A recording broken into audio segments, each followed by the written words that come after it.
अपनी पूरी जान लगा दी उसने, छोटे से बच्चे ने, 6 साल के, और 10 साल के बच्चे ने उस बाल्टी को पकड़ा हुआ था। खींचता रहा और तब तक नहीं रुका जब तक उसने अपने दोस्त को बचा नहीं लिया, जब तक वो बाहर नहीं आया। अब यहां तक तो ठीक था, यहां तक तो ये कहानी समझ आती है। लेकिन हुआ क्या कि जैसे ही ये 2 बच्चे जब दोनों एक हो गए, जब बाहर आए और आकर के गले मिल रहे, रो रहे और खुश हो रहे, एक तरफ से उनको डर भी लग रहा था। डर था कि अब गांव जाएंगे तो बहुत पिटाई होगी जब उनको बताएंगे कि ऐसे हम कुएं में गिर गए और ये सब चीजें हुई। लेकिन मजे की बात, ऐसा कुछ भी नहीं हुआ। वो जब गांव गए और जा करके उन्होंने अपने घर वालों को बताया, बाकी गांव वालों को बताया, तो किसी ने विश्वास नहीं किया, पूरे गांव वालों ने। और वो अपनी जगह बिल्कुल ठीक थे, क्योंकि उस बच्चे में इतनी ताकत भी नहीं थी कि वो एक बाल्टी पानी से भरी हुई वो उठा सके।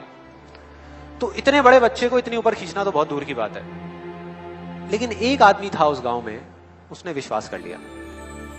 उनको सब रहीम चाचा कहते थे, उस गांव के सबसे समझदार बुजुर्गों में से एक। और सबको लगा कि यार ये कभी झूठ नहीं बोलते, अगर ये कह रहे हैं तो जरूर कोई ना कोई बात होगी, कोई ना कोई वजह होगी जिस वजह से ऐसा कह रहे हैं। और फिर सारे गांव वाले इकट्ठे होकर के उनके पास में गए और जाकर के बोले कि देखो जी, हमें तो कुछ समझ आ नहीं रहा, आप ही बता दो कि ऐसा कैसे हो सकता है। तो उनको हंसी आ गई। वो बोले कि यार इसमें मैं क्या बताऊं, वो बच्चा बता तो रहा है उसने कैसे किया। बाल्टी को उठा करके कुएं में फेंका, उसके दोस्त ने बाल्टी को पकड़ा, उसने रस्सी को खींचा और अपने दोस्त को बचा लिया।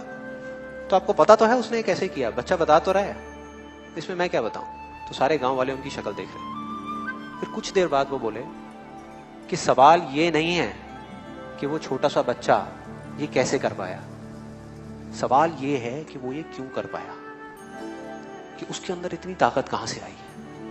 और बोले इसका सिर्फ एक जवाब है, सिर्फ एक, कि जिस वक्त उस बच्चे ने ये किया, उस टाइम पे उस जगह पर दूर दूर तक कोई नहीं था उस बच्चे को ये बताने वाला कि तू ये नहीं कर सकता।